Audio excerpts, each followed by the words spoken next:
hay que defender nuestro terreno. Lo que está claro es que Europa tiene que ser más fuerte. Debemos profundizar nuestra asociación.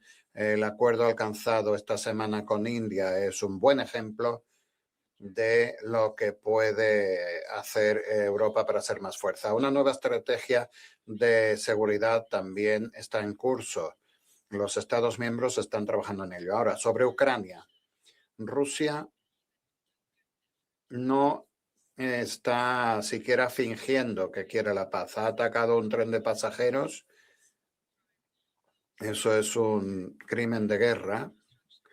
También lo es atacar infraestructuras civiles como instalaciones de producción de energía, escuelas y hospitales.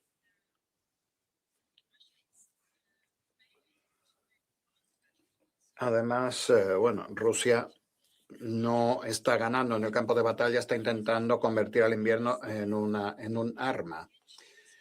La Unión Europea va a aportar un paquete de ayuda de invierno con equipos de producción de energía y fondos. Ayer enviamos 500 generadores más y 15 millones de euros para apoyo energético. También hemos acordado aportar 1.600 millones de euros más. Pero esto no es suficiente, como los líderes ucranianos nos repiten cada día. Por eso hemos propuesto establecer una task force con miembros en Bruselas y en Kiev para coordinar el apoyo. Los ministros también han prometido profundizar en sus recursos de defensa antiaérea. También hoy se ha decidido incluir a Rusia en una lista negra por riesgos de blanqueo de capitales y se está avanzando en el trabajo para el préstamo de 90.000 millones y el 20º paquete de sanciones contra Rusia. Cualquier medida que pueda restringir la financiación rusa para la guerra debe discutirse. Hemos también discutido prohibir la entrada de excombatientes rusos en el espacio Schengen porque son un peligro para la seguridad. Seguimos planificando la contribución de la Unión Europea a la garantía de seguridad, incluyendo la formación en territorio ucraniano y acceso de la industria de la defensa al apoyo. La Unión Europea estará ahí. La rendición de cuentas sigue siendo un elemento esencial. La semana pasada se asignaron 10 millones para establecer un tribunal especial para el delito de agresión de Rusia. Rusia inició esta guerra, así que tendrá que rendir cuentas por ella. Luego, también junto con Naciones Unidas y su alto comisario de Derechos Humanos, Volker Türk, discutimos la rendición de cuentas, que es esencial para cualquier acuerdo de paz. Los ministros mantuvieron un excelente debate sobre derechos humanos, rendición de cuentas dentro del marco de Naciones Unidas. Sobre Irán, la terrible represión contra los manifestantes ha tenido un coste humano muy elevado. Hoy los ministros acordaron imponer fuertes sanciones y designar a la Guardia Revolucionaria como organización terrorista. Esto la pone al mismo nivel que Daesh, Hamas, Hezbollah y Al-Qaeda,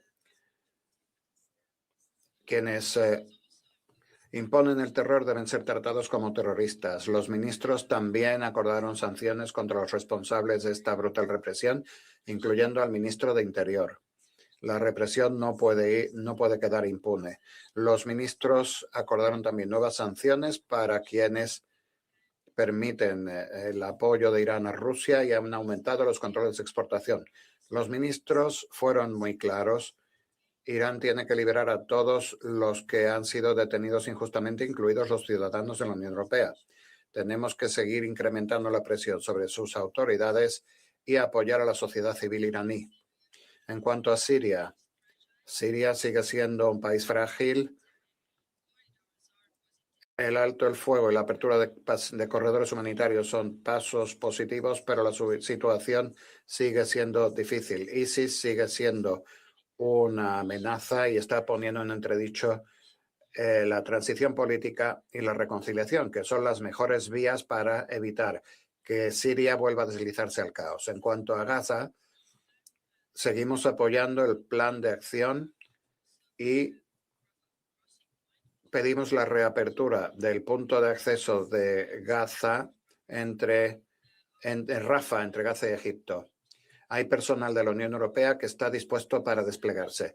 La misión EUPOL-COPS puede desempeñar un gran papel en la formación de la policía palestina y las instituciones de justicia. Seguimos avanzando para ampliar las actividades de formación de la Unión Europea a Jordania. En última instancia, la seguridad de Gaza tiene que estar en manos de los palestinos. Los ministros también discutieron cómo participar y apoyar a las nuevas estructuras de gobierno de Gaza. Como saben ustedes, la reconstrucción de Gaza depende de la desmilitarización de Hamas. Sudán sigue representando la peor crisis humanitaria del mundo. En respuesta al nuevo incremento de la violencia, el Consejo ha acordado nuevas sanciones contra el Cuerpo de Apoyo Rápido y las fuerzas sudanesas. La idea es que sea más difícil la situación para quienes ejercen la violencia.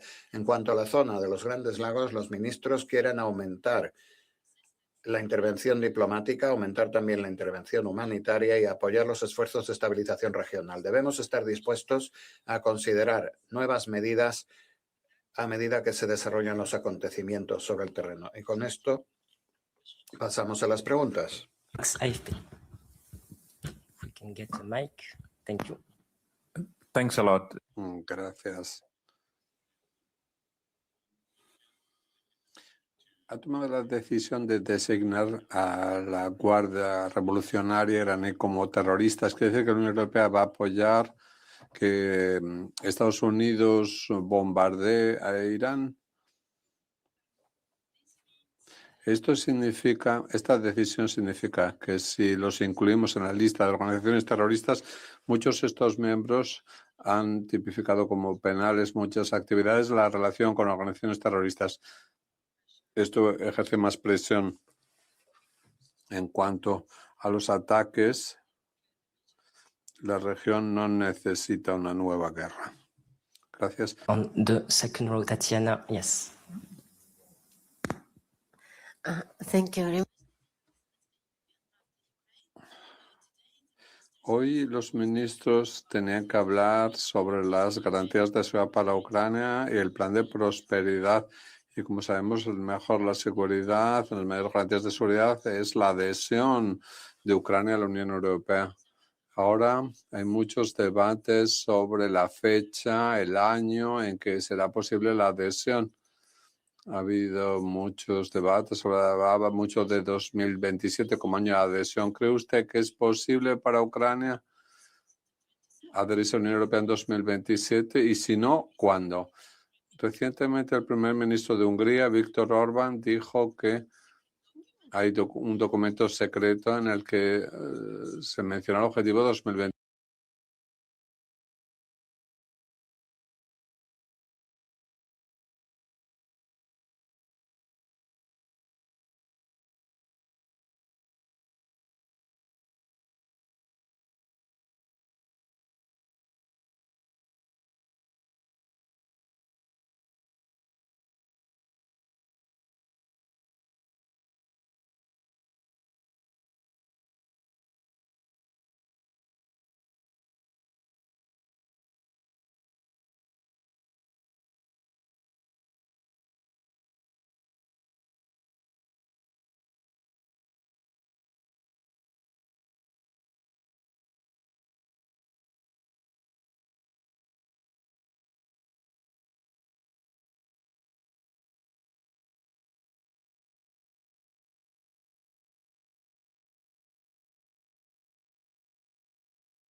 So, good.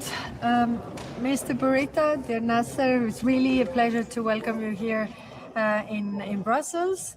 The EU relationship with Morocco is important and necessary. Morocco is one of the closest neighbors, and our cooperation has been steadily advancing over the years, including recently under the Pact for the Mediterranean. Today's meeting is firstly about areas where we want to do more together. From judicial cooperation, where we would like to see progress in negotiations when it comes to Europol and Eurojust. Then strengthening human rights, where Morocco has played an important role in recently on the Human Rights Council, and of course security, that is on everybody's mind currently. There's no such thing as regional security crisis today. I think this is all very much intertwined. For example, Russia is the primary challenge, but Russia's aggression is contagious, and Russian shadow fleet tankers operate in the Mediterranean while Russian mercenaries operate in Africa. The only way to limit aggression spreading is to support Ukraine and hinder the Russian aggressor. Ukraine needs the widest international support to end this war in the right way. The crisis in Gaza is another example where broad international support is key to stability. I want to thank Morocco especially for hosting the 5th meeting of the Global Alliance last year. This remains the strongest international forum pushing for the two-state solution. A two-state solution remains our ultimate goal. We will also discuss Sahel. The security situation is deteriorating, and terrorist armed groups are on the offensive in Mali, Burkina Faso, and Niger. EU's disengagement in Sahel is not an option, and we will be stepping up our dialogue this year, including via our special representative. But we also want to work with you because Morocco has unique experience in combating terrorism, combating radicalization in the region. It is in both of our interests to work as close as possible, as we both bear the negative consequences of further deterioration. Dear Minister, dear Nasser, today's meeting also gives me the opportunity to formally present the new EU position on the Western Sahara. This shift reflects the UN Security Council resolution of last October, and it underlines the EU's continued support for the UN-led process to find a sustainable solution for Western Sahara question. Let me thank you once again for being with us here today. Morocco is already an important partner for the European Union, and this 30th year of formal association agreement, it is time that we do much more together. So thank you for being here. Over to you. Merci beaucoup, cher Kaja. Je suis très heureux d'être ici pour présider avec vous la 15e session du Conseil d'association entre le Maroc et l'Union européenne. Ça fait 6 ans qu'on n'a pas tenu cette session du Conseil. C'est dire que cette réunion n'est pas seulement un rendez-vous institutionnel de routine. Et c'est dire aussi que ce ne sera pas une réunion du genre business as usual. Je pense au contraire, c'est une réunion très importante par sa symbolique d'abord. Il se tient alors que nous allons célébrer le mois prochain 30 ans de la signature d'accords d'association entre le Maroc et l'Union européenne.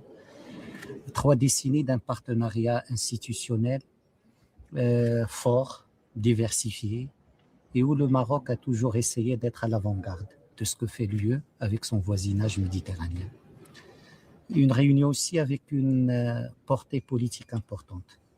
Dans ce monde d'incertitude, dans ce monde de conflictualité, je pense que le Royaume du Maroc, sous la conduite de Sa Majesté le roi Mohammed VI, se présente d'abord comme un partenaire stable, comme un partenaire qui offre une visibilité à ses partenaires et comme un partenaire qui a une lecture lucide, précise des enjeux régionaux et internationaux.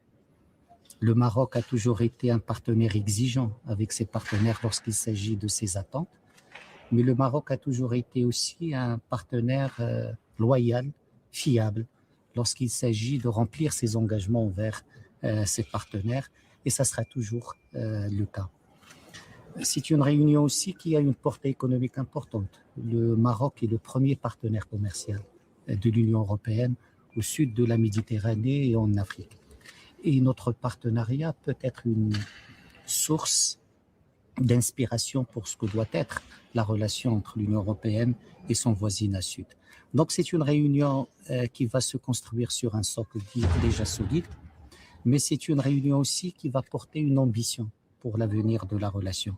Je suis heureux qu'un grand nombre d'États seront présents à ce conseil d'association, y compris au niveau ministériel, ce qui montre que la place du Maroc au sein du partenariat UE-méditerranéen, mais ce qui montre aussi la capacité du Maroc et l'UE à relever les défis régionaux et les défis globaux.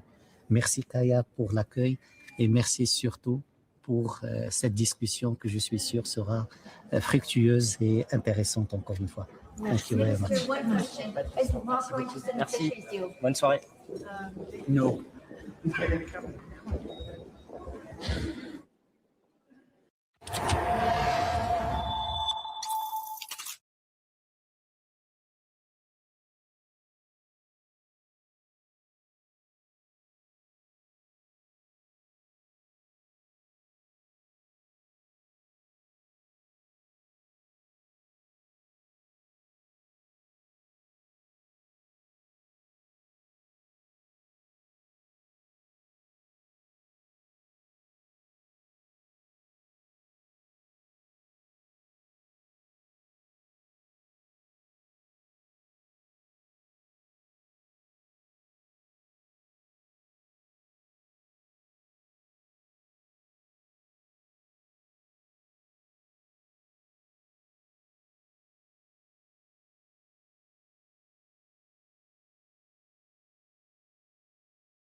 Selvfølgelig gerne høre din reaktion på, at vi kan forstå, at jeg har besluttet at sætte Irans revolutionsgarde på EU's liste over terrororganisationer.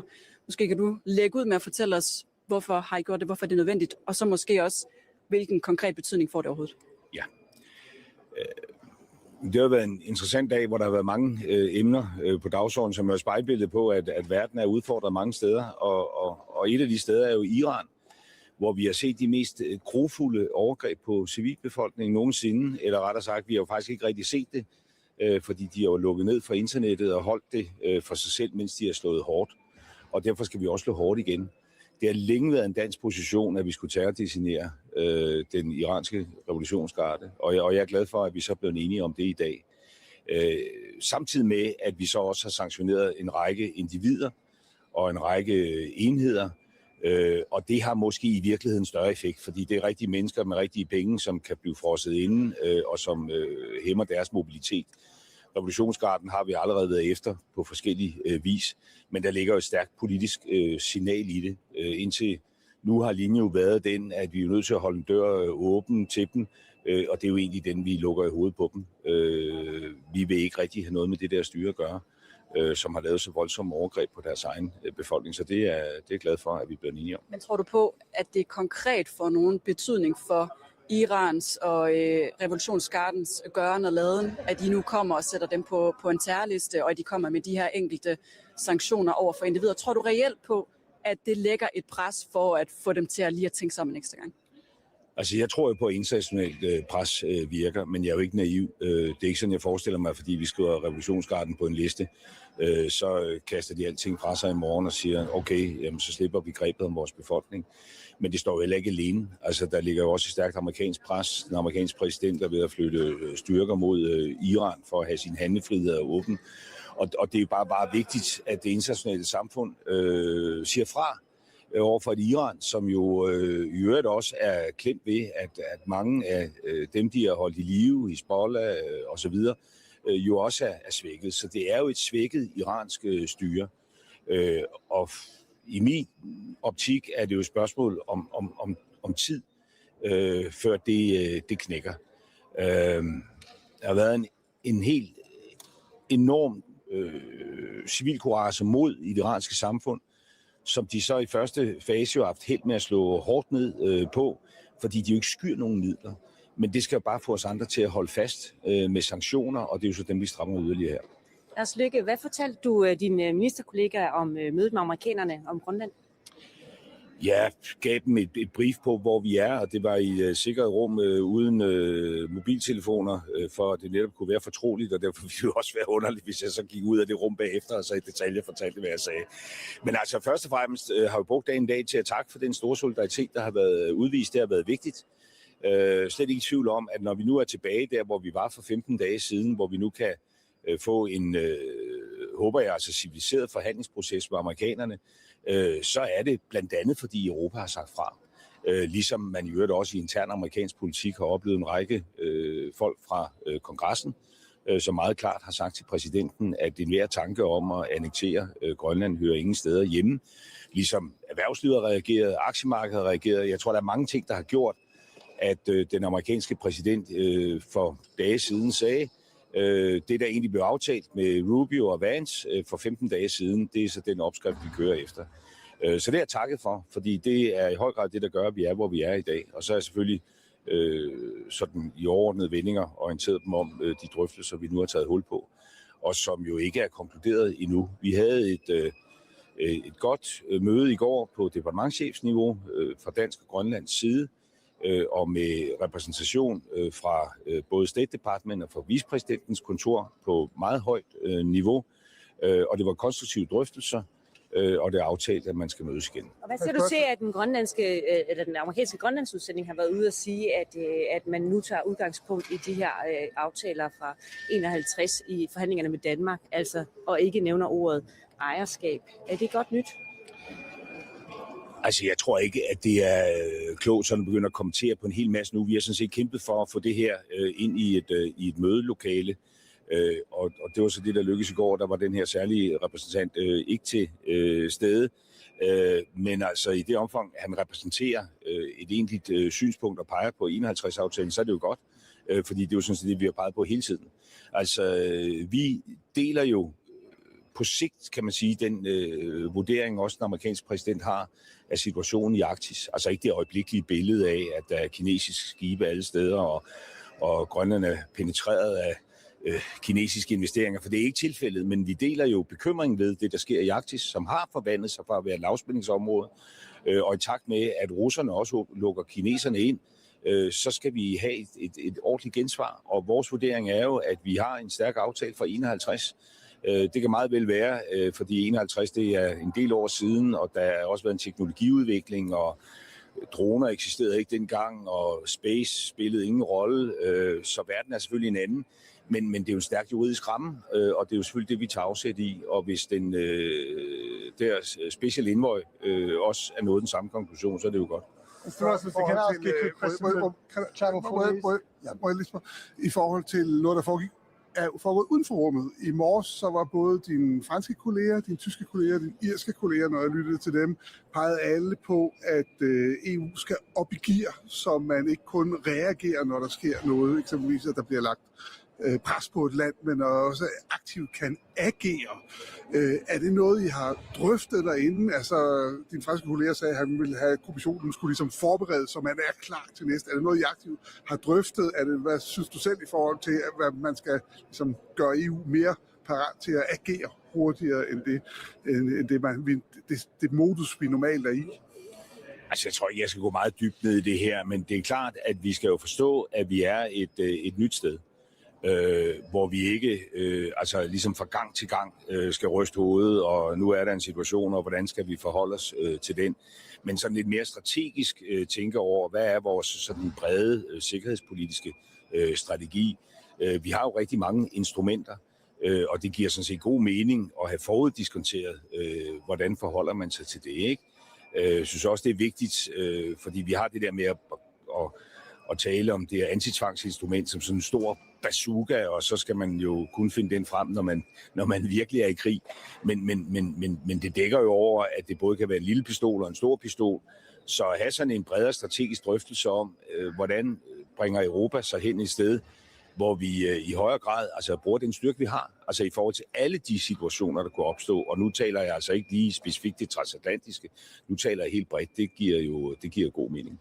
Mr. Rosenson, Yes. Channel 4 News, Matt Yes. Fry, thank you very much.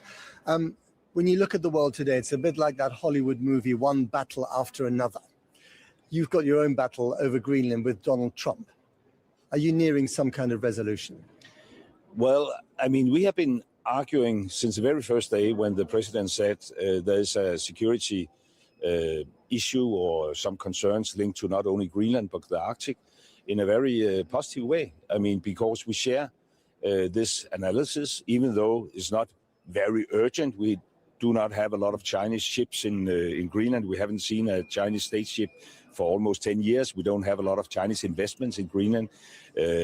Actually, we have none. But as the ice is melting and as Russia are opening the door for the Chinese to Arctic, the situation will change and we have to respond to that.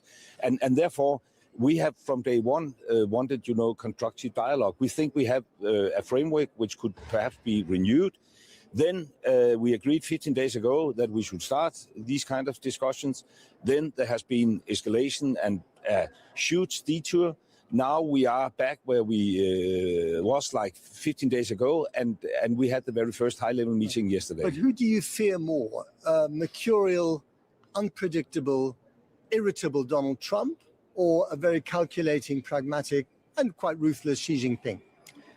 I'm not in a position where I should fear anyone. I mean, the only reason why you should fear anyone is if you are not prepared to deal with challenges. And I think what we have received during the last year or so is a lot of wake-up calls. And I think last week Europe actually woke up and responded. And the very strong and unified signal from the European leaders is, I guess, one of the main reasons why we are now back in a meeting room with our American allies. But it's the problem that Europe wakes up to these new threats, partly because of what Donald Trump says. And then he rolls back a little bit and suddenly Europe breathes a sigh of relief. And you never quite get to the point where you really organize yourselves. But I'm not relieved. I do not fear anything, but I'm relieved. We know very well that we still have an issue with America, which is unsolved. They still want Greenland, don't they? Trump still wants it. He's a real estate guy. He wants the freehold. Probably, but even though he's a very powerful president, he do not necessarily take all the decisions himself. I mean, America is still Are you sure about that? He seems to take most of the decisions himself. He left out very clearly in Davos the opportunity that he could take Greenland by power or by Do you by believe force. that? Do you actually believe him when he says that? Because he changes his mind every day. Yeah. I believe what I agreed with the Vice President and the Minister of Foreign Affairs like 15 days ago, then there was a big question mark to that decision. This question mark is removed. And yesterday we started high-level discussions with the US in a very constructive tone. It's mainly about security, which is something we can accommodate, and we have agreed to have new meetings. The problem is not solved before it's solved. Thank you so much. Okay. Thank you. Ja, der skal vi. Nå, den vej ud. Ja.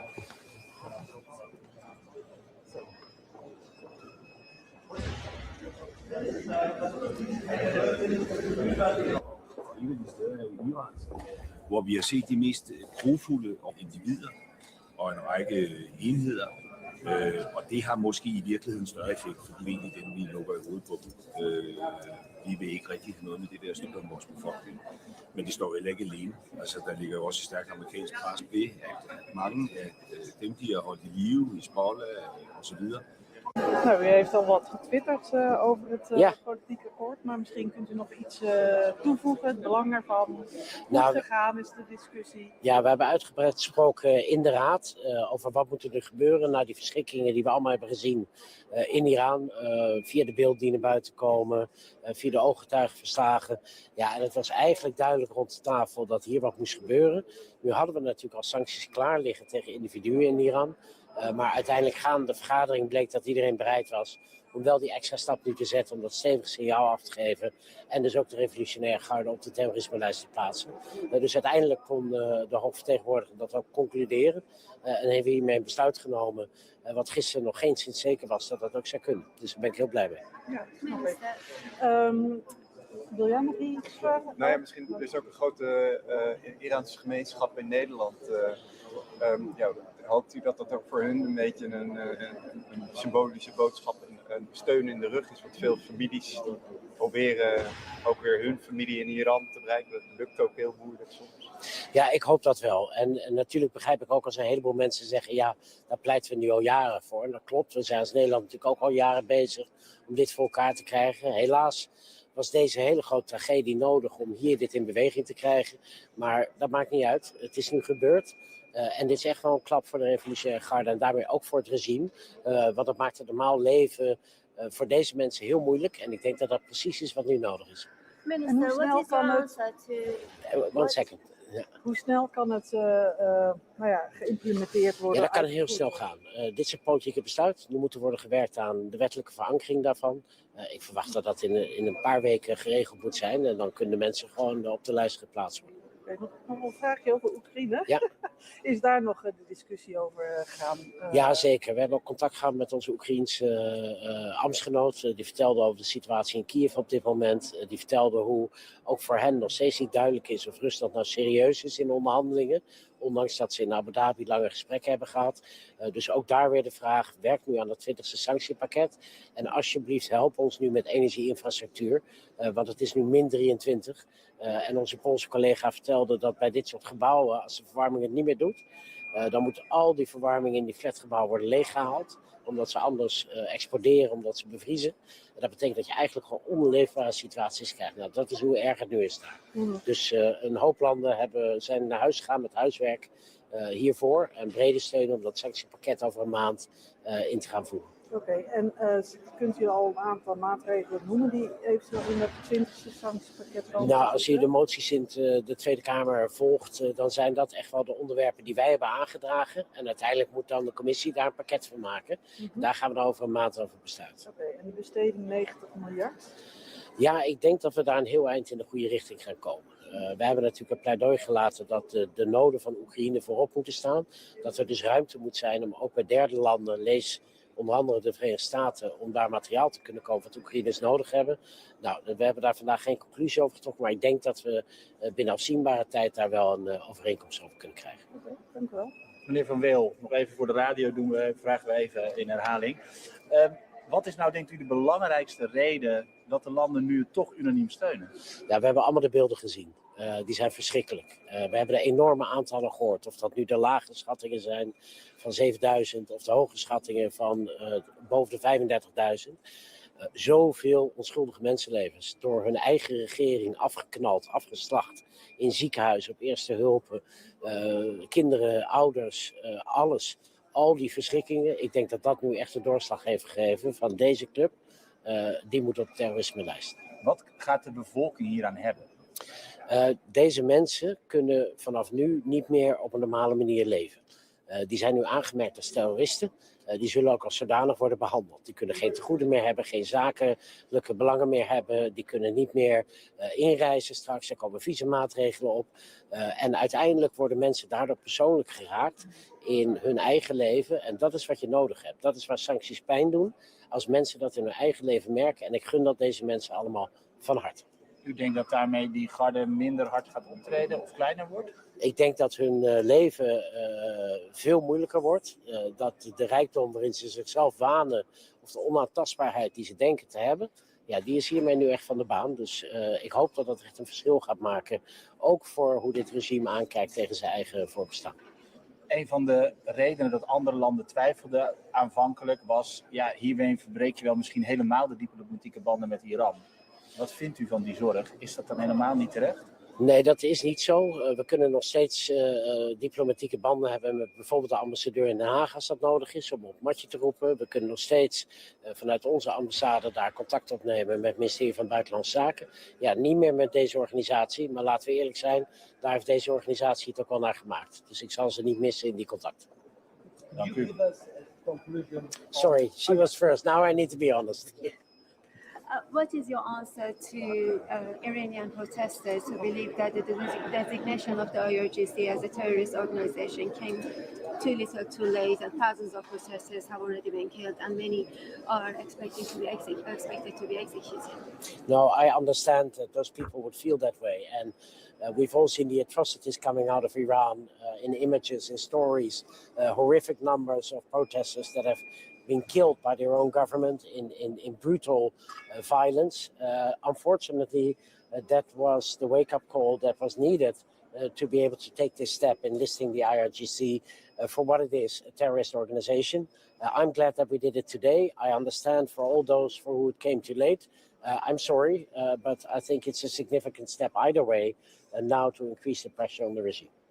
But the IRGC has already been under significant sanctions and it has not changed behavior. What's the guarantee that it's going to change now? There are no guarantees. Sanctions are one of the tools in the toolbox to increase the pressure on a regime or on an organization, or to make life more difficult. But that doesn't mean that they will evaporate tomorrow, that we will see a regime change happening as a cause of these sanctions. So no, I cannot say that this is a panacea. But it is a step that we are serious about putting pressure on the IRGC. But if the EU is really serious, why wouldn't your country close embassies and expel Iranian diplomats? So we've pondered that. But the downside to that is that we would immediately also have our own embassies in Tehran closed. And at the moment, the embassy in Tehran are the only eyes and ears that I have on the ground to be able to have contacts with local people, with the Dutch citizens that are there in Iran, with people of the regime to give our condemnation. So in weighing this for the time being, I prefer to have my embassy in Tehran. Do you expect any countermeasures from the Iranians? That would be very bold. No. And I hope that this will lead to a change of attitude. I mean, this is a punishment for slaughtering your own peaceful protesting population, and I think they deserve it. All right. On North Syria, the Kurdish area, could you tell us today, I mean, a whole meeting conclusion, please? So what we concluded today is a number of things. One, we are happy that there's now a ceasefire. We hope that that will hold. We also hope that there will be constructive talks now between the SDF and the Syrian transitional government in order to fulfill the agreements that were signed last March, guarding the territorial integrity, but looking at safeguarding the rights of the Kurdish people within one Syria. So that is for us the only solution. Of course, we will be monitoring any violations of humanitarian law. And at the same time, we are, of course, worried about the prisons with ISIS terrorists and the situation there. So safeguarding those prisons is also of the highest importance for our security. 2014, Kurdish fighters with the USA, with the ally in Europe, they have been fighting against ISIS. Today morning, French Foreign Minister, he said we have to protect Kurdish because there is the threat from ISIS right now in Iraq, in Syria, in the Middle East. What's your reaction? So first of all, we owe enormous gratitude to Kurdish fighters that helped fight Daesh back from 2014, all those years. I mean, our gratitude for that is very great. We are happy that about a month ago, President al-Shara joined the ISIS coalition and at least promised that he would cooperate in fighting Daesh also in Syria as it is now. And we will hold him to that promise. Of course, we always need to be vigilant about the resurgence of ISIS. I mean, we did not kill the idea. We captured and killed a lot of fighters. but Daesh can revive at any moment. And of course, we will also need the Kurdish troops to participate and help when that happens. Last question. Do you trust the Ahmad Shah because he was the former leader Daesh? So, Trust him? yes, we need to venture in this path for now. And of course, we are not blind in our trust.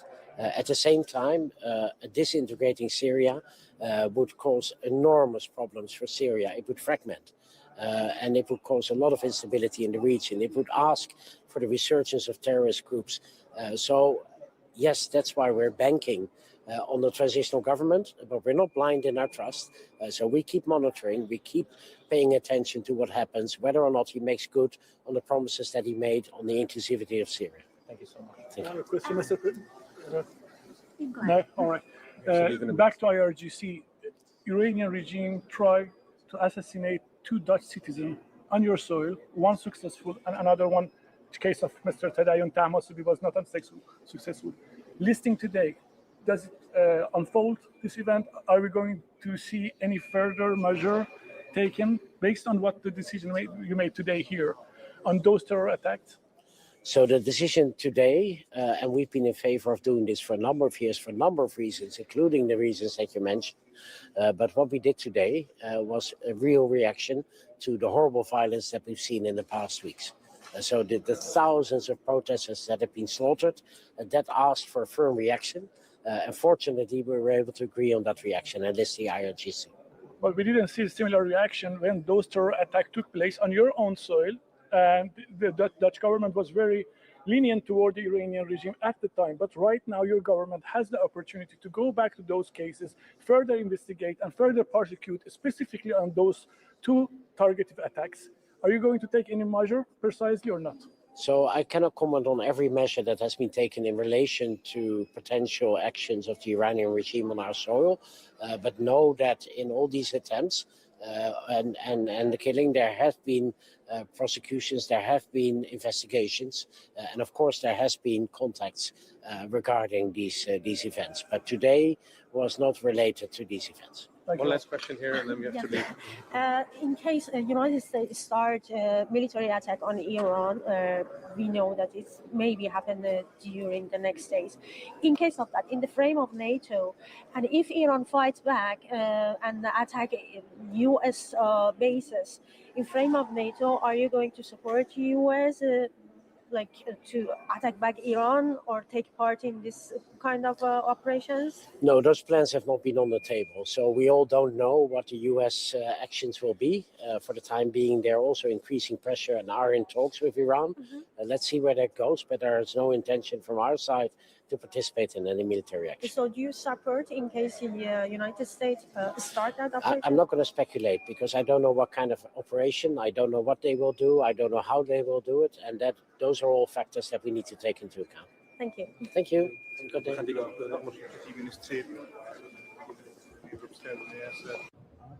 Since very first when the president said there is a security issue or some concerns to other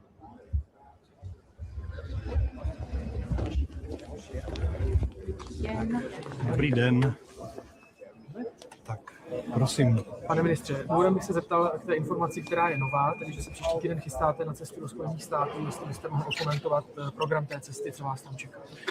Tak jedu tam na konferenci, na kterou mě pozval ministr zahraničních věcí Spojených států Marco Rubio. Je to konference o vzácných minerálech, kde se taky potkám s některými dalšími ministry zahraničních věcí, nejenom z Evropy. Takže je to takové cenné setkání, kde člověk může mluvit i s ostatními ministry. A já u příležitosti té cesty se určitě setkám ještě s nějakými kongresmeny. Zkusím tam, jednám tam o nějaké schůzce s lidmi ze zahraničního výboru amerického kongresu. Také tam mám domluvenou schůzku s důležitými investory, kteří chtějí investovat v České republice. A nevím, no, tak abych zachoval nějakou kontinuitu české zahraniční politiky, tak možná stihnu i nějaký hot dog a donut. S Markem Rubiem vás čeká dvoustranná schůzka? No, je to na pozvání Marka Rubia, čili on tam bude. Nevylučuje se, že tam bude přítomen také americký viceprezident J.D. Vance, takže je to docela zajímavá akce, pro nás je to důležité tam být, takže ty detaily toho programu se teď dolaďují, co se týče té konference. Já tam potom ještě určitě rád zajdu na setkání s viceprezidentkou slavné Heritage Foundation, což je takový konzervativní think tank, takže tam si chceme taky něco říct. Neznamená to, že kvůli této cestě vlastně nestihnete jednání mimořádné sněmovny a hlasování o nedůvěře vládě? Ano, to bohužel nestihnu, ale tak diskutoval jsem to i s panem premiérem. Zda tu cestu mám zrušit a být raději přítomen na hlasování o důvěře vládě, a to snad nebude panu premiérovi vadit, když prozradím, že mi říkal ne, jeďte tam, je to priorita. Zajímalo jste vás doprovodí také Filip Turek na této cestě. Zároveň byste byli na té první inauguraci Donalda Trumpa, jestli mám správné informace, tak tam navazujete na nějaké vztahy, jaký důsledek třeba má to vaše předchozí angažmá Václava Klause? Tak je pravda, že jsem byl na obou dvou inauguracích Donalda Trumpa, jak loni, tak před 9 lety. Je to důsledek toho, že my opravdu máme dlouholeté vztahy s americkými republikány, už z dob, kdy jsme působili v kanceláři prezidenta republiky, takže já si ty kontakty udržuji stále aktivní. A výsledkem toho je, že člověk je občas pozván na nějakou takovou akci, jako je třeba inaugurace amerického prezidenta. Takže před těmi 9 lety jsem kromě inaugurace, která teda loni byla zrušena pro velký mráz a přesunuta do Capital One Areny, tak před těmi 9 lety jsem dokonce byl i na inauguračním plese Donalda Trumpa. On dělal tehdy 2, tak já jsem byl pozván na jeden z nich. Tam bylo asi 1500 republikánů a jeden jediný neameričan, což jsem byl já, tak jsem si to tehdy užil. A nevím, jestli Filip Turek pojede nebo nepojede. Já myslím, že i on má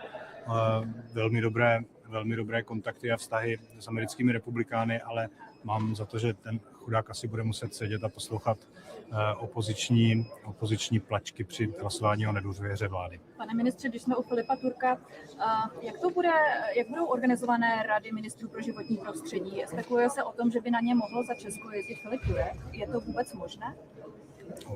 Určitě to možné je k tomu zmocněn, takže by měla proběhnout neformální rada v Nikózii a podle toho zmocnění, kterému vláda dala, tak on může zastupovat Českou republiku na neformálních radách. Protože není člen vlády, tak nemůže hlasovat, to je jasné, takže to budeme ještě řešit. Premiér Andrej Babiš řekl, že vás neodvolá. Vyzval opět k tomu setkání mezi vámi a Petrem Pavlem. Zároveň Petr Pavel dříve řekl, že vy pro něj nejste ten partner k diskuzi. Tak jak reagujete na tato vyjádření? Ne, já na to nereaguju nijak. To je na rozpoložení pana prezidenta. Já jsem připravený k jakémukoliv jednání, protože myslím, že bavit bychom se měli, ale záleží na něm. A není vám to líto, že s vámi prezident přijde? No, já nevím, komu má být co líto, tak my pracujeme, česká zahraniční politika jede, českou zahraniční politiku tvoří vláda funguje, ve vládě jsou vztahy mimořádně korektní a to, že pokud se pan prezident rozhodne, že chce stát někde bokem, tak je to jeho rozhodnutí. Pane ministře, já bych se ráda zeptala ještě na dnešní jednání. Na prvním tématem měla být Ukrajina. Měl se s vámi spojit ukrajinský ministr zahraničí, říkat vám o situaci v terénu. Na Ukrajině panuje největší mráz za posledních 12 let. Řešila se i nějaká další pomoc s tou energetickou infrastrukturou, že třeba přispěje i Česko nějak více dál? Ano, určitě toto byl jeden z důležitých bodů. Ukrajinský ministr zahraničních věcí Andrej Sybiha nám tam přes video spojení přednesl nějaký briefing té situace. Je tam opravdu situace tragická, takže to bylo velké téma. Já jsem rád, že řada těch zemí tam potvrdila, že přispívá, že pomáhá, posílá generátory. Česká republika také poslala generátory. My jsme v důsledku toho, že jsme v rozpočtovém provizoriu mohli uvolnit maximální částku 10 milionů korun, což víc nešlo, takže jsme uvolnili tuto. Já jsem také říkal, že my v důsledku jakési citlivosti nebo senzitivity na různé ruské aféry v České republice kvůli invazi v 68. roce máme vyvinutý, jako česká společnost, máme vyvinutý cit pro to a informoval jsem radu o té sbírce, která proběhla, kdy během asi 7 dnů se vybralo asi 6,5 milionu eur v přepočtu a podle mých informací ty generátory se už dnes instalovaly v Kyjevě, takže myslím, že členové tady této rady ocenili české občany za tu solidaritu, kterou ukázali. Můžu jenom ještě, byste měla dneska i množství bilaterálek, jestli můžete říct s kým a co jste řešili? Tak určitě zajímavá pro mě byla schůzka s dánským ministrem zahraničních věcí, kdy jsme se bavili o Grónsku, zajímal jeho pohled, protože on je ten vyjednavač hlavní, tak Kodaň si vyhrazuje právo to nějak řešit a komunikovat, takže my jsme už dříve měli nějaké informace o tom z dánské ambasády, ale teď jsem měl poprvé možnost mluvit o Grónsku s dánským ministrem. Bavili jsme se také s německým ministrem zahraničních věcí, který mě pozval na návštěvu do Berlína, tak tam s radostí pojedu. Měl jsem mimořádně přátelské setkání s italským ministrem zahraničních věcí. Také jsme diskutovali s francouzským ministrem zahraničních věcí a měl jsem taky možnost poděkovat portugalskému ministrovi zahraničních věcí za pomoc jejich diplomatické, já nevím, jestli to je ambasády nebo konzulátu ve Venezuele, kterou poskytovala právě, když jsme se snažili dostat našeho zadrženého občana darmovzala zpět do České republiky. Pane ministře, cituje televize Nova. Nezlobte se, ještě vrátím k tomu konfliktu s panem prezidentem. Ministerstvo zahraničí a potažmo vláda má prostředky, jak by mohla komplikovat zahraniční cesty pana prezidenta do zahraničí, a to nemluvě jenom o tom summitu NATO. Tak mě by zajímalo, jestli to o tom uvažujete, protože podle vás pan prezident postupuje proti ústavu. Tak podle mě pan prezident stojí mimo rámec ústavy, to je pravda. A druhá věc je, že pan prezident se postupně situuje do role opozičního lídra. A u nás zahraniční politiku v České republice dělá vláda, tedy logicky by mělo z toho vyplývat, že na důležitých jednáních by měl Českou republiku zastupovat někdo, kdo reprezentuje programové prohlášení vlády a vládní politiku, takže to je jenom taková obecná úvaha, ale já neuvažuji o tom, že bychom něco nějak prezidentovi omezovali. Spíše jde o to, že jsou pro nás prioritní akce, jsou pro nás důležité akce, kde chceme něčeho dosáhnout a tam já osobně se domnívám, že by bylo lepší, kdyby na těchto akcích zastupoval Českou republiku někdo z vlády. Vy jste nám včera říkal ještě, že jste ochotný se s panem prezidentem sejít za zavřenými dveřmi. Nicméně pan prezident dal najevo, že se s vámi sejít nechce a bude vše projednávat s panem předsedou vlády. Tak co na to říkáte? Je to rozhodnutí pana prezidenta a neříkám na to vůbec nic. Pane ministře, možná ještě k dnešnímu jednání poslední věc. Estonský ministr Magnus Sanka přišel s návrhem, že by ruští vojáci, kteří bojují na Ukrajině, měli mít zákaz vstupu do Evropské unie i v případě nějaké budoucí mírové dohody. Tak jak se díváte na tento návrh? Tak jasně, tady ten návrh týkající se těch ruských veteránů válečných, já samozřejmě bych to podpořil, protože jedná se o nějakou migraci. Může se jednat o nějakou migraci, jedná se o velké množství osob, to nejsou jednotlivci, takže tady hrozí opravdu příliv velkého množství osob do Evropy s nějakou válečnou zkušeností na ruské straně, takže já bych to považoval za zásadní bezpečnostní riziko a k tomuto estonskému návrhu bych se určitě připojil. To bude součástí 20. balíku sankcí? To nevím, jak to dopadne, ale vím, že dneska tam přišel nějaký non-paper, který tady toto popisoval, takže my to podporujeme. Pane ministře, jestli ještě můžu, abych se vrátila k té vaší návštěvě v Americe příští týden. Zajímá mě, jestli jste se dneska o tom s někým bavil, zda jste ladil nějakou taktiku a zda to nevnímáte tak jako pokus Donalda Trumpa nějakým způsobem ještě víc rozdělit Evropskou unii. Tak já jsem jenom dneska zaznamenal z těch diskuzí, že někteří ministři zemí Evropské unie se hodlají zúčastnit, takže domlouvali jsme se Měli jsme krátkou schůzku dneska s italským ministrem zahraničí a domlouvali jsme se, že v té diskuzi zajímavé, kterou jsme začali, budeme pokračovat ve Washingtonu. Takže je to o tom, že to není bilaterální česko-americká návštěva, ale je to u příležitosti pozvání Marka Rubia, že se potkáme nejenom s ním, ale také sami mezi sebou. Irán nikdo nepotřebujete? Irán vás nezajímá, no? Tak už se nám, ještě nám to. Tak to se musím teda, to mě ale pochvalte, že já jako člověk, který má kritický postoj k neziskovkám, jsem dnes tady pochválil vysílání Rádia Svobodná Evropa v perštině do Iránu, což byl jediný zdroj asi informací v situaci, kdy tam probíhá ten internetový blackout. Takže vidíte, jaký jsem hodný na naše skvělé neziskovky. Chystáte se do Heritage Foundation, to je taky politická neziskovka. Ano, to je politická neziskovka Heritage Foundation, konzervativní. Vím, že jsou neziskovky a neziskovky. Já nevím, jestli je Heritage Foundation financovaná z prostředků daňových poplatníků. To nevím. Ale politiku se snaží ovlivňovat. To ano, ale pokud každý si může zkoušet ovlivňovat politiku, ale když na to čerpá nějaké veřejné prostředky, tak už je to trošku jiný režim. Naschledanou. Vzhľadom na tie situácie, ktoré sa stali v celom svete, ste mali aj veľmi veľa tém. Začneme ale asi tým Iránom, keďže ste sa dohodli na zaradení iránskych revolučných gard na zoznam teroristov. Môžete povedať možno, ako prebiehala diskusia a postoj Slovenska k tejto téme? Áno, bavili sme sa o Blízkom východe ako o celom regióne, čiže bola to téma Iránu, Sýrie a rovnako Gazy a trošku aj okolo Libanonu.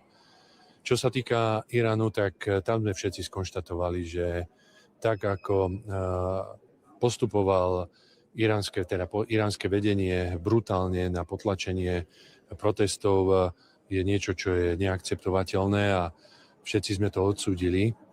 Preto sme pristúpili aj k schváleniu sankcií voči 21 entitám, či už sú to fyzické, ale aj právnické osoby, pretože sa podielali v podstate podľa informácií, ktoré máme na brutálnom potlačaní týchto protestov. Rovnako sme diskutovali aj o zaradení iránskych revolučných gard na zoznam teroristických organizácií, kde Slovenská republika podporila toto zaradenie, ale zároveň sme poukázali na jednu dôležitú vec, ktorú si je potrebné uvedomiť. Iránske revolučné gardy sú tak prepletené vo riadení štátu, že je veľmi ťažké predvídať, aké to môže mať dôsledky, keď budú zaradení na zoznam teroristických organizácií a čo to môže znamenať aj pre občanov, ktorí sú v tomto teritóriu z Európskej únie a preto sme upozornili, aby všetky tieto dôsledky boli zvážené. V každom prípade vnímame ešte túto situáciu veľmi krehkú, pretože v súčasnosti je tam veľká vojenská sila, ktorá sa tam sústreďuje zo strany Spojených štátov amerických a ešte môže dôjsť k eskalácii tohoto celého prípadu. Preto Slovenská republika a teda Ministerstvo zahraničných vecí po mojom pokyne evakuovala kompletne náš zastupiteľský úrad, ktorý sme presunuli do susednej krajiny v súčasnosti, do Baku, odkiaľ vykonávame všetky činnosti, pretože naozaj tá situácia je absolútne nepredvídateľná, môže veľmi rýchlo eskalovať, ale náš postoj je jasný. Sme v tomto jednotní a tu môžem povedať veľmi pozitívnu vec. Pretože v prípade napríklad Gazy a nejakých sankcií proti nelegálnym osadníkom na západnom brehu Jordánu sme sa nevedeli zjednotiť na nejakých sankciách proti týmto nelegálnym osadníkom, ale tu sme dokázali nájsť podľa mňa jednotu a myslím si, že tu sa ukazuje, ak dokážeme nájsť tú jednotu, aj potom nejaká tá sila koordinácie. A preto sme aj podporili spoločné stanovisko Európskej 27 a sme sa všetci zhodli. ďalšie témy, ktoré ste mali na programe, aj Ukrajina, vlastne aj tie sankcie na Irán, aj súviseli zrejme s tým, že Irán podporuje a pomáha Rusku viesť vojnu na Ukrajinu. Tieto sankcie, ktoré sme prijímali proti tým 21 entitám iránskym, boli predovšetkým reakciou na to brutálne potlačenie tých protestov zo strany iránskeho vedenia. Ale rozprávali sme prirodzene o Ukrajine, bol to prvý bod a zaoberali sme sa predovšetkým aktuálnou situáciou. Vystúpil cez videohovor pán minister zahraničných vecí Andrej Sibia, ktorý nás informoval, aká je situácia na bojovej línii a aká je situácia vôbec na Ukrajine a konštatoval, že v súčasnosti je tá situácia z hľadiska humanitárneho veľmi kritická, pretože sú tam silné mrazy a ruská strana veľmi presne cieli na energetické zdroje a tým sú tam obrovské výpadky, kde ľudia nemajú šancu si kúriť alebo vôbec svietiť a základné potreby naplniť. Čiže toto je kritická situácia, ktorú som aj ja opísal, že pre nás je neakceptovateľná a vyjadril som protest v tejto situácii voči Ruskej federácii a podporil som naozaj civilistov na Ukrajine. Ale zároveň sme boli aktívni v tom, že sme nielenže poslali dvojnásobne väčšie množstvo elektrickej energie za január do Ukrajiny práve pomôcť riešiť túto situáciu, ale zároveň sme pripravovali balík 38 veľkých elektrogenerátorov, ktorý v podstate sa už dnes dostal do Sumskej oblasti, kde môže pomôcť práve nahradiť výpadok elektrickej energie, či už v nemocniciach, v školách, škôlkach, ale možno aj obytných súboroch, čo zmierni tú humanitárnu krízu počas týchto silných mrazov. Samozrejme, že som zároveň hovoril aj o tom, že pre nás je veľmi dôležité pokračovať v mierovom úsilí a pozitívne je, že to úsilie pokračuje. A že je už v pozícii trojstranného rokovania, ktoré prebieha v Abu Zabi. A podľa informácií, ktoré máme, tak by to malo byť už aj túto nedeľu, kedy budú pokračovať tieto rokovania a už sa kreuje nejaký ten výsledok, ktorý ešte stále nevieme, či ruská strana bude akceptovať. Zatiaľ sa hovorí o tom, že ostáva už len nedoriešená otázka teritoriálna a otázka, kto bude spravovať Záporožskú jadrovú elektráreň, ale hovorilo sa o bezpečnostných zárukách. A tu by som sa trošku zastavil, pretože tie bezpečnostné záruky majú rôznu úroveň. A jedna z tých úrovní pre ukrajinskú stranu je veľmi dôležitá, a to je budúce členstvo v Európskej únii. A otvorila sa otázka práve aj na Rade pre zahraničie, že ako by to mohlo prebiehať, že by to mohla byť nejaká iná, teraz to nazvem taká iná miernejšia forma členstva pre Ukrajinu v Európskej únii. Nikto to nevedel nadefinovať a naviac na základe doterajších zmluv o Európskej únii nepoznáme takúto formu členstva. A tu musím jednoznačne povedať za Slovenskú republiku, že pre nás je absolútne nepriateľné, aby sa tu vytváralo nejaké nové členstvo, pretože by to významným spôsobom mohlo destabilizovať vôbec Európsku úniu ako takú, pretože musíme sa pozerať nielen na Ukrajinu v tomto kontexte, ale aj na všetky ostatné kandidátske krajiny. Sú to predovšetkým krajiny Západného Balkánu, ale aj Východného partnerstva. Čiže tu ostáva naša pozícia absolútne jasná. My podporujeme členstvo Ukrajiny v Európskej únii, avšak bez akýchkoľvek skratiek na základe pravidiel, ktoré sú nadefinované pre všetky krajiny rovnaké. Uvidíme ale, ako to celé dopadne, pretože tá situácia môže nás dopadnúť tak, že v podstate to bude jediná dôležitá podmienka pre ukrajinskú stranu a v tom prípade to môže spôsobiť obrovské turbulencie politické v rámci Európskej únie, pretože Čierny Peter v prípade mierového urovnania tohto konfliktu ostane v rukách Európskej únie. Čiže naozaj situácia môže byť veľmi rôzna, ale v každom prípade je záujem, aby mier nastal čím skôr na Ukrajine. Absolútne veľmi pozitívne hodnotíme, že to zasadnutie je už na trojstrannej úrovni a že hľadajú sa finálne riešenia. Pôjdem ešte k ďalšej agende, ktorú sme mali. Mali sme obed s vysokým komisárom pre ľudské práva Organizácie spojených národov, s pánom Volkerom Türkom, kde sme sa snažili si vymeniť skúsenosti, ako Európska únia môže spolupracovať s vysokým komisárom, pretože aj Európska únia má svojho predstaviteľa, ktorý sa zaoberá ľudskými právami a spolupracuje. Pre mňa bolo naozaj desivé počuť informácie, ktoré hovoril vysoký komisár, že v podstate po druhej svetovej vojne v súčasnosti máme najväčší počet vojnových konfliktov na svete. Celkom ich napočítal 61. Zároveň zdôraznil, že čelíme obrovskej erózii medzinárodného práva, ale aj humanitárneho práva, čo treba zdôrazniť, lebo veľakrát to humanitárne právo ako keby sa odčleňovalo.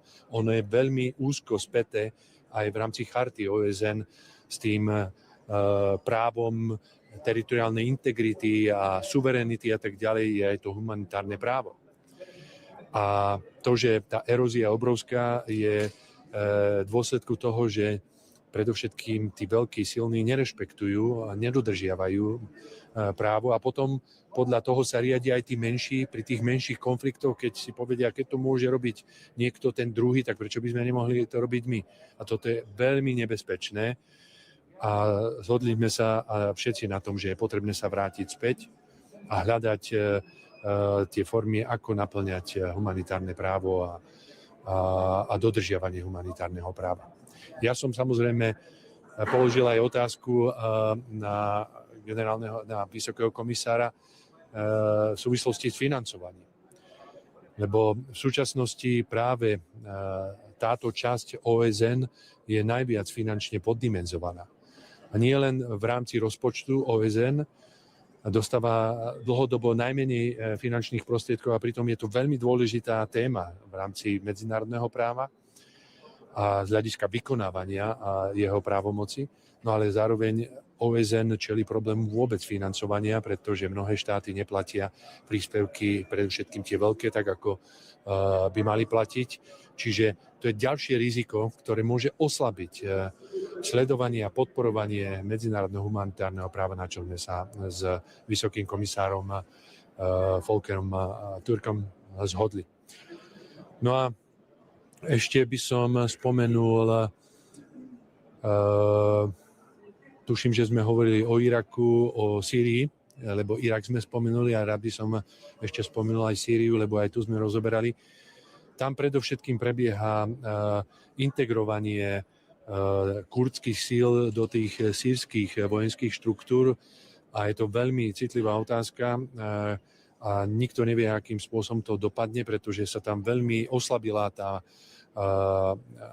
by som povedal, síla sýrskej armády a nedarí sa integrovať tieto kurdské sily a hrozí, že celá táto situácia môže viesť k destabilizácii vnútornej v rámci Sýrie. Pevne veríme, že sa to podarí zvládnuť, pretože Európska únia stále trvá na tom, ako sme sa zhodli, že sme sankcie zamrazili, čo sa týka sankcií uvalených na Sýriu. V prípade, že ak tam bude dochádzať k porušovaniu práv tých rôznych komunít, ktoré sú tam, tak budeme sa musieť k tomu určite vrátiť. V prípade Gazy, lebo tu sme obišli, Gaza je veľmi dôležitá. Informoval som všetkých kolegov o tom, že Slovensko nepristúpi do členstva Mierovej rady. A zároveň som ale zdôraznil, že budeme stále sledovať naplňanie rezolúcie OSN 2803, ktorá má naplňať ten 20-bodový mierový plán, ktorý predstavil Donald Trump v tých jednotlivých etapách, ktoré sa v súčasnosti naplňajú. A rovnako aj sme sa zhodli na tom, že Európska únia by mala byť napriek tomu aktívna, aj keď sa drvivá väčšina krajín nezúčastní v tomto členstve Mierovej rady, pretože dve krajiny sa tam iba zúčastňuje, je to Bulharsko a Maďarsko. A preto na budúcu radu pre zahraničie vysoká predstaviteľka Kaja Kallas prislúbila, že bude pozvaný ten výkonný predstaviteľ výkonnej rady, ktorá sa v rámci teraz tých kreovaní vytvára pána Mladenova, na stretnutie, kde by sme si mohli prediskutovať, ako môže byť Európska únia nápomocná pri naplňaní tohto cieľa. V každom prípade ja som zdôraznil, že nesmieme zabúdať popri tom všetkom na to, že náš cieľ je dvojštátne riešenie. Lebo to jediné z hľadiska trvalej udržateľnosti mieru v tomto regióne môže to dosiahnuť. Dvojštátne riešenie. A to som zdôraznil, že na to nesmieme absolútne zabúdať. Jak máte čo si... Just one question in English for Bloomberg Middle East. After the classification of IRGC in Iran, do you think the relation between Iran and European Union's a break, rupture? There is not any perspective for this relation? It's not necessary to say from my side that it will be or not. What is most important in this case is that to find out any balanced position and to stabilize this critical situation and to give a space for a diplomatic solution and trying to find any common ground to solve most, let's say, sensitive issues like nuclear program and also human rights adherence and so on. So this is the most important things. Do you think there is opportunity for diplomatic solution? Every time there is a opportunity for a diplomatic solution.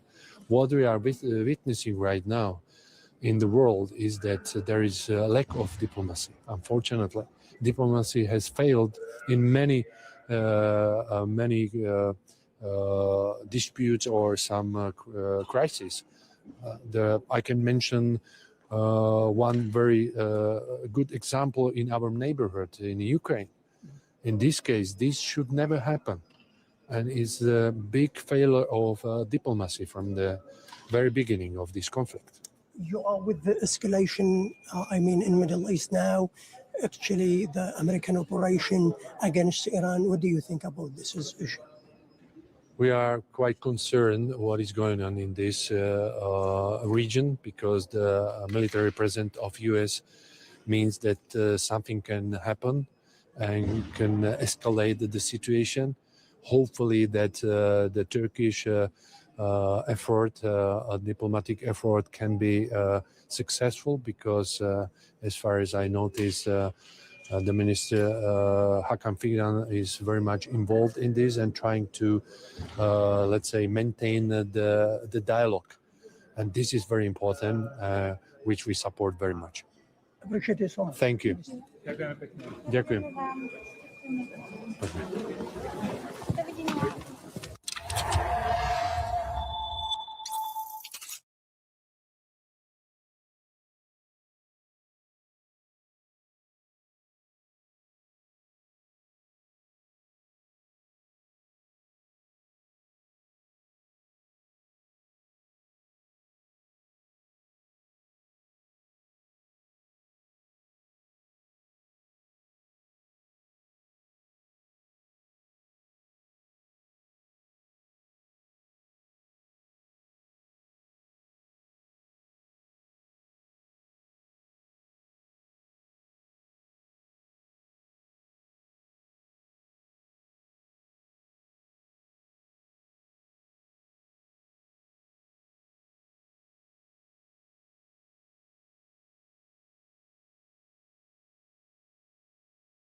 Good.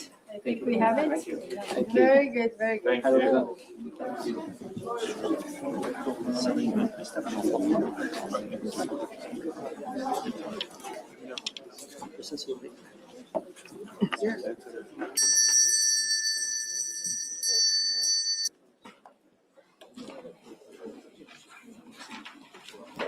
Your Excellency,